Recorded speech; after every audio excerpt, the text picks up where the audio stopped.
Bueno, este fin de semana se lanzó la lista celeste y blanca para las elecciones en la alimentación, y para que nos informe cómo viene todo esto de las elecciones en la alimentación, en el gremio de la alimentación, estamos en comunicación con Jorge Penayo, que es de la Comisión Interna de Mondelez. Buenos días, Jorge, ¿cómo estás? Buen día, Emilia, buen día a la audiencia. ¿Cómo están ustedes? Muy bien, así que este sábado hicieron el lanzamiento de la lista celeste y blanca. Así es, el día sábado 28 hicimos el lanzamiento de la oficialización de la lista celeste y blanca, del gremio de la alimentación, de la filial Capital. Después de muchos esfuerzos, esto ha quedado pendiente desde el año pasado, de febrero, marzo, cuando justo empieza la pandemia. Ha quedado suspendido porque esta elección se iba a llevar a cabo el 15 de mayo del 2020. Claro. Y después con lo de la pandemia de marzo, han quedado todas suspendidas. Y el sindicato, a partir de los primeros días de agosto, fines de julio de este año, pide una solicitud al Ministerio de Trabajo si podían retomar las elecciones que estaban pendientes, y el Ministerio de Trabajo le ha autorizado, porque de hecho todas las elecciones están suspendidas hasta mañana, si es que no se renueva el decreto en las elecciones de los diferentes estilos, ¿no? Y formas. Así que como que hubo un retraso, tendría que haber sido el año pasado y por la cuestión de la pandemia no fue, y va a ser ahora. ¿En qué fecha se van a dar las elecciones?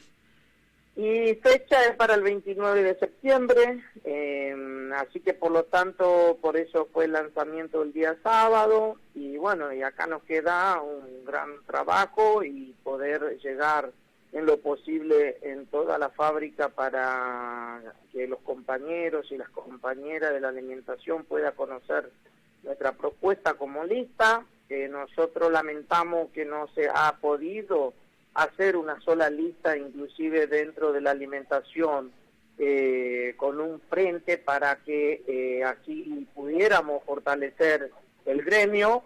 Eso nosotros hemos llamado a través de un público para que se pudiera hacer como es el Frente de Todos, para fortalecer el sindicato.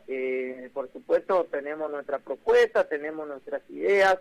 Nosotros, de hecho, en la comisión interna de Mondelez Planta Pacheco hicimos un recorrido en estos últimos años, después que recuperamos la comisión interna, que es una comisión interna de un frente, a donde estamos los compañeros que pertenecemos a la corriente clasista y combativa, al Partido Comunista Revolucionario, pero también están los compañeros peronistas, están los compañeros radicales, están las mujeres, están los jóvenes, están los compañeros que no le interesa la política partidaria, pero también se caracteriza como luchadores. Y esa es la comisión interna y el frente de esta comisión interna, y esa es la que nosotros queremos también desplegar en la alimentación. En una situación difícil, nosotros decimos, porque vos tenés de una cantidad de 16.000 más o menos que somos dentro de la alimentación filial Capital, a donde en condiciones que van a votar son cerca de 5.000 trabajadores, que es la que están afiliados, porque la gran mayoría, al no estar afiliados, no tiene participación en estas elecciones. Por eso también entendemos nosotros que no es tan democrático, porque más del 70%, casi el 80% de los trabajadores no van a tener participación en estas elecciones, únicamente votan los afiliados. Claro, ¿y qué análisis hacen ustedes desde la lista celeste y blanca? ¿A qué se debe ese bajo número de afiliados al gremio? Y mirá, los compañeros, los que en los últimos años se vienen desafiliando, por una cuestión de que a veces no tiene una contraprestación los afiliados. Y la cuota es muy alta porque, por ejemplo, nosotros pagamos un 4,5 la cuota sindical. Y, por ejemplo, no tenemos promociones ni para el turismo, ni para el deporte, ni para la recreación. Y entonces muchas veces los compañeros, al no tener una contraprestación, ¿qué hace? Se desafilia en forma masiva. De hecho, nosotros hay un descuento inclusive para los no afiliados que se les descuenta un 2% desde el 2001 más o menos, que es un aporte solidario, dicen, pero te lo sacan de prepo, no es que es solidario el que se quiera anotar, se anota y le descuenta. A todos los que no están afiliados se descuenta un 2%. Nosotros, contra ese punto, por ejemplo, planteamos de que hay que bajar las cuotas sindicales a un 3%, mínimo, por lo menos a un 3%, y ofrecer una afiliación masiva para todos los compañeros y las compañeras, pero con una contraprestación. Inclusive, muchos trabajadores se han desafiliado hasta de la obra social, que es OSPIA que tenemos nosotros, la obra social de la alimentación, porque también no tenemos profesionales en la clínica que tenemos acá en la zona norte, por ejemplo, y mucha clínica que antes teníamos como beneficio a donde podíamos dirigirnos para ver algunos especialistas o fundamentalmente cuando la madre tiene problemas con los niños que tienen que salir corriendo a veces por cualquier problema donde no tenés pediatra acá, por ejemplo, en la zona, y entonces muchos de los compañeros han ido en otra obra social, que es erróneo, entendemos nosotros, porque sabemos que muchas veces los gobiernos que están de turno retienen una parte de la obra social y desde el gremio, en vez de que haya promoción para que podamos ir a reclamar lo que nos pertenece a los trabajadores, ¿qué es lo que hace? No cobra bono para cada consulta, para cada estudio. Por ejemplo, si uno se tiene que hacer un chequeo general, aunque esté afiliado, tiene que pagar 600, 700 pesos, mientras que uno paga la afiliación, paga la obra social y encima tiene que pagar los bonos. Entonces, por lo tanto, también es muy complejo en una situación que el salario no alcanza. Claro, pero o sea, la conducción del gremio es la misma hace mucho tiempo. Sí, mirá, hay un debate con la situación de quien encabeza el sindicato, Rodolfo Daer, sí, viene desde allá por el 85, que está en la conducción del sindicato. Y muchas veces estas discusiones que estamos planteando o que el debate que nosotros queremos meter, a veces no se hace tampoco en los congresos, en los plenarios, no se hace como una discusión que cada fábrica pueda plantear su problema específico y a donde cada uno podamos discutir los problemas específicos en los plenarios, en los congresos, y desde ahí poder unificar y preparar a los compañeros y a las compañeras para la lucha. Eso tampoco se hace. Entonces muchas veces con el tema de que la pequeña y la mediana no pueden a veces afrontar una mejora salarial o lo que fuese, por ejemplo, no se hacen esas discusiones. Y nosotros hemos demostrado desde la planta de Pacheco, a donde con por supuesto y con la unidad del conjunto de todos los compañeros y de las compañeras, y que también el gremio ha acompañado en esos procesos en algunos casos, a donde en el medio del macrimo, cuando iba finalizando, el macrimo, a donde nos quisieron suspender cerca de 500 trabajadores, de 150 de la planta de Victoria y 350 de acá de Pacheco, a donde nosotros decidimos enfrentar, y el Estado le tuvo que subsidiar a Mondelez, que no era necesario porque Mondelez tiene una espalda como para bancar la situación de crisis en ese momento. Quedó demostrado que el Estado puede subsidiar cuando algunas empresas tienen problemas. Mondelez no los tuvo y lo tuvo que subsidiar. Entonces, si la pequeña y mediana tiene problemas, el gremio tiene que ser un instrumento para poder discutir ante quien sea por los problemas que tienen los trabajadores y la pequeña y mediana empresa también, ¿por qué no? Entonces, por lo tanto, muchas veces En eso hay una situación de falta de discusión, de debate, que muchas veces no se dan esas discusiones. Y eso también es el otro problema, y nosotros entendemos de por qué necesitamos un gremio que esté fortalecido, que pueda discutir los problemas que tiene, que sean los trabajadores algo de pertenencia del gremio, y eso no existe. No hay un sentimiento por el gremio mayoritariamente, te digo. Después hay un sector minoritario que sí, pero no la mayoría. Estamos muy debilitados en ese sentido. Por eso, o sea, es necesario, ¿no?, que se democratice el gremio, que se afilien más trabajadoras y trabajadores en la alimentación, así puedan ser protagonistas y que el gremio sea una herramienta. Y lo que nosotros pedimos a todas las compañeras y compañeros afiliados es que vote esta lista. No es que hablamos únicamente por hablar, nosotros tenemos más que demostrado un proceso que hemos hecho en los últimos 6 años, es la lista de la unidad. Lamentamos que no se haya podido hacer una sola lista, como le digo, para fortalecer el sindicato con estas ideas de poder mejorar. Hay un montón de cosas que nosotros tenemos como propuesta. Entonces, como no nos ha dado esa opción, tuvimos que armar nuestra lista.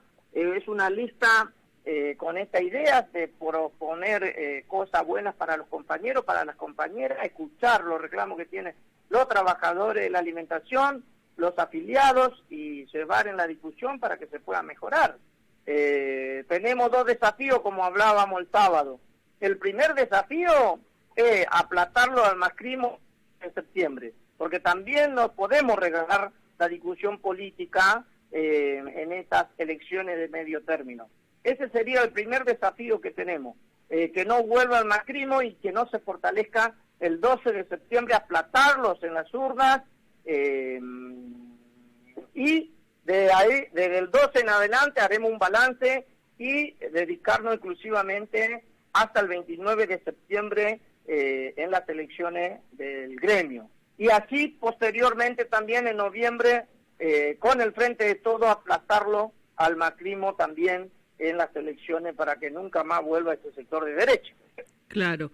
¿Y cómo, teniendo en cuenta esto de que las empresas han sido subsidiadas por el Estado, porque hay como esa contradicción, ¿no?, entre los trabajadores que están en planta y por ahí los trabajadores de la economía popular, o a veces que están estigmatizados y que le dicen planeros, pero también, digamos, las grandes empresas son las que más recibieron ayuda, como vos estás planteando, y en ese sentido, digamos, durante la pandemia que fueron subsidiadas, ustedes como trabajadores y trabajadores de la alimentación jamás pararon.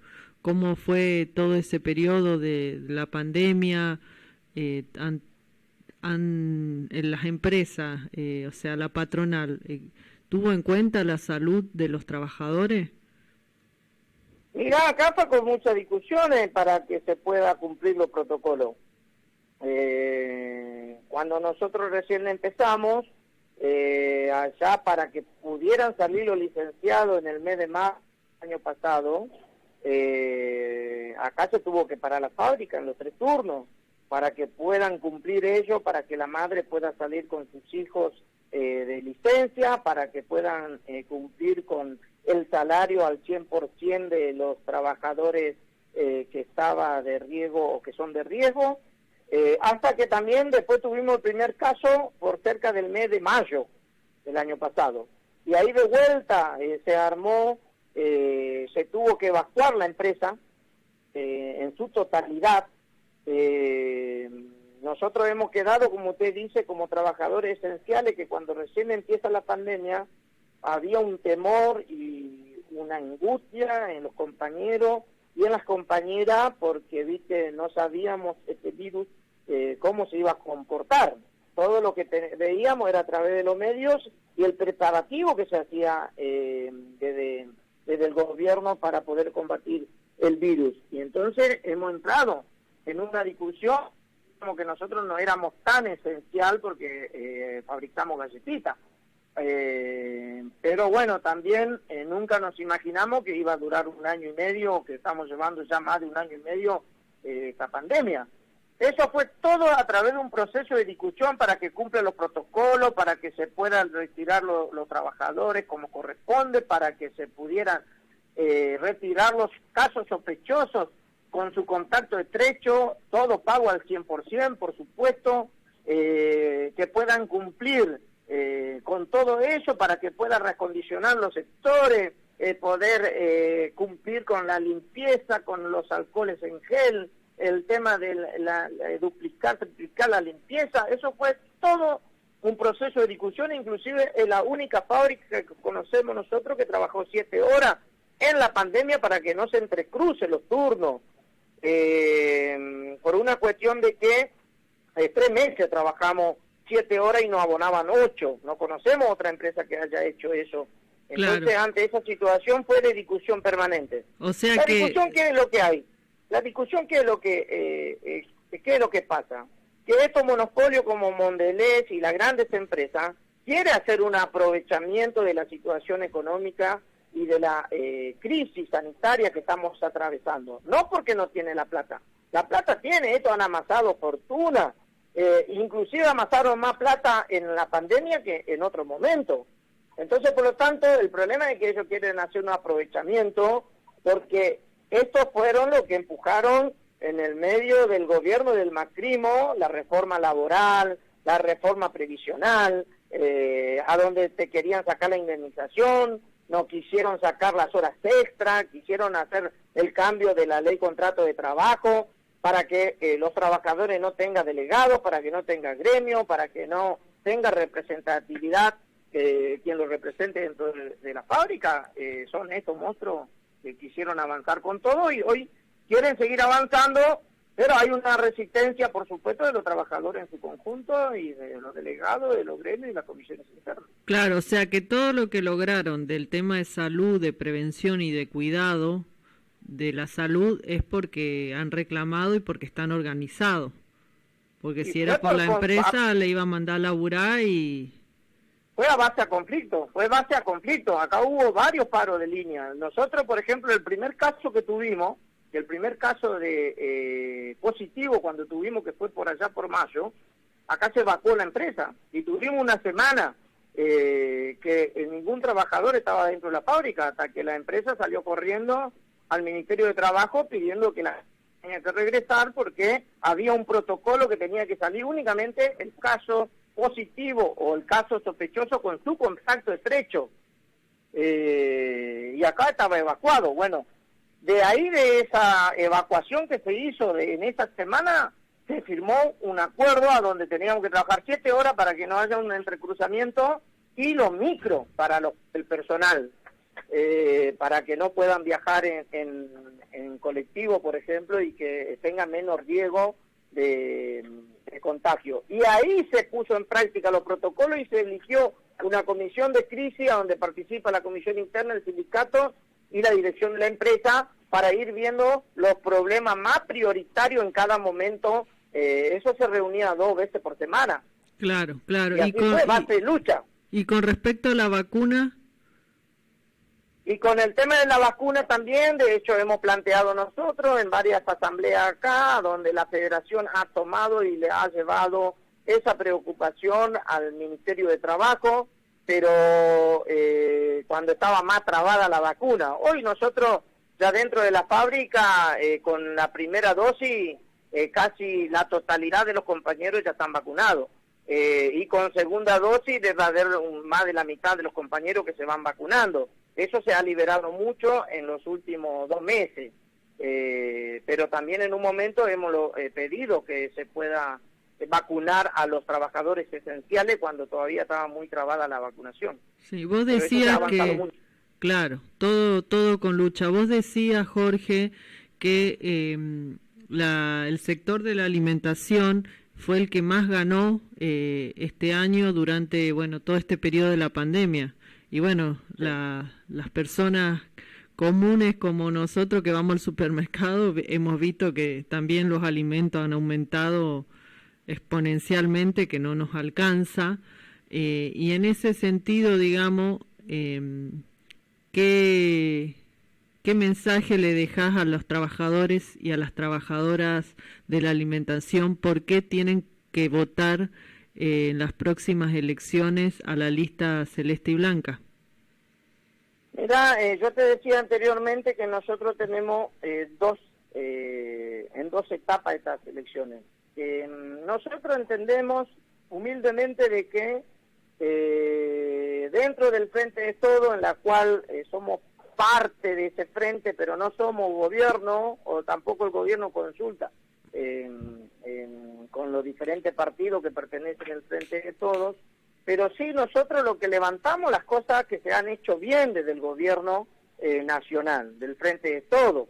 ¿Por qué? Porque esta propaganda también al gobierno, por una cuestión de que acá nosotros se ha suspendido los despidos hasta el diciembre, tenemos la doble indemnización si es que la empresa justifica ese despido, tenemos el tema de que se ha elevado el impuesto a la ganancia a 150.000 pesos, pero nosotros sobre ese punto decimos de que se tiene que eliminar el impuesto a la ganancia, porque los trabajadores no podemos pagar ese impuesto. Y también la otra discusión que se da también dentro de los trabajadores es el tema de la inflación. Y la que más aumentaron, como usted dice, es el alimento. Y dos rubros que fueron los que más ganaron en el marco de la pandemia es el sector de bebidas y el sector alimentos. Fue la que más se beneficiaron con la pandemia. Ante esa situación, lo que nosotros por eso decimos que todas estas discusiones se va a ir dando en el marco del Frente de Todos para que podamos levantar lo que está bien y poder discutir lo que entendemos que le falta. Por eso nosotros decimos que la celeste y blanca es la lista de unidad para discutir estos problemas, porque de los otros, de la otra lista no escuchamos estos reclamos. Por ejemplo, el salario. Muy bien, usted dice de que los porcentajes que se ha logrado en las paritarias no alcanzan porque hay una inflación muy feroz. Hoy un obrero, para que sea digno, una familia, pareja, más dos chicos, que suelen hacer un estudio todos los años los trabajadores de Astilleros Río Santiago, tiene que estar por arriba de 140.000 pesos. Y esas discusiones tampoco se dan desde los gremios, porque únicamente se discuten los porcentuales en cada paritaria, y muchas veces en esa paritaria se discute por menos de la inflación también. Porque con el macrismo nosotros perdimos cerca de 28 puntos en el transcurso de 4 años. Y eso no recuperamos nosotros. El año pasado también perdimos con la paritaria 5 puntos. Y este año se empató con la inflación, pero vos lo que perdiste en años anteriores no lo recuperás. Por eso tenemos que hablar cuánto tenemos que ganar un obrero. Y o sea que vos decís que durante el macrismo perdieron de poder adquisitivo el salario un 28%. Por eso planteas también de la importancia de discutir las elecciones intermedias. La canasta familiar, por eso tenemos que discutir nosotros cuánto tiene que ganar un obrero. Y la que más o menos está acercado en eso es aceitero, la UTA y bancario. Después no tenés otro gremio que esté en eso, está por cerca de entre 10.000, 11.000 pesos, más o menos, esos sectores. Pero nosotros en la alimentación estamos, uno que recién empieza sin los premios y todo eso, va a pasar a ganar 65.000 pesos en febrero del año que viene, pasa a ser pobre en la Argentina con esos salarios. Entonces, esas son las discusiones que también queremos meter, pero hoy, por eso decimos en dos etapas, tenemos que aplatarlo al macrismo con el Frente de Todos para poder dar esta discusión, y después necesitamos recuperar el gremio para desde los gremios también discutir cómo necesitamos y organizarnos los trabajadores para discutir lo salarial, porque estamos muy bajos, ni te digo el salario mínimo, las jubilaciones, ¿no? Que no alcanza, que pasa a ser, está por debajo de la línea de la indigencia. Claro. Bueno, entonces una última frase que dirigida a las trabajadoras y a los trabajadores, te pido una última frase dirigida a las trabajadoras y los trabajadores de la alimentación. ¿Por qué hay que votar a la lista celeste y blanca? Pedimos que voten masivamente a la lista celeste y blanca porque es la garantía de la unidad. Estamos dispuestos a escuchar a todas las trabajadoras y trabajadores y llevar adelante esos reclamos, y porque necesitamos también que se pueda democratizar los gremios. Así que, por lo tanto, por eso hacemos un llamamiento en los cuartos oscuros que pueda llenar de celeste y blanca en estas elecciones, para así poder recuperar nuestro sindicato, que sea una herramienta al servicio de los trabajadores y de la trabajadora de la alimentación. Muy bien, Jorge Penayo, muchas gracias por la comunicación, y va a ser entonces el 28 de septiembre. 29 de septiembre. 29 de septiembre, las elecciones del gremio de la alimentación. Estaremos siguiendo atentamente cómo se desarrolla todo el proceso, así que seguramente te volveremos a llamar, y muchísimas gracias por la comunicación. Muchísimas gracias, Emilia, muchísimas gracias a los oyentes y un abrazo a todos. Bueno, ese fue Jorge Penayo de la Comisión Interna de Mondelez, que nos dio un panorama de la situación de las trabajadoras y los trabajadores de la alimentación, que el próximo 29 de septiembre hay elecciones, y por qué la necesidad, ¿no?, de democratizar el gremio, y que se puedan ir tomando los reclamos y las necesidades de las trabajadoras y los trabajadores. Y bueno, y ahora, siguiendo el homenaje a este Día Internacional de los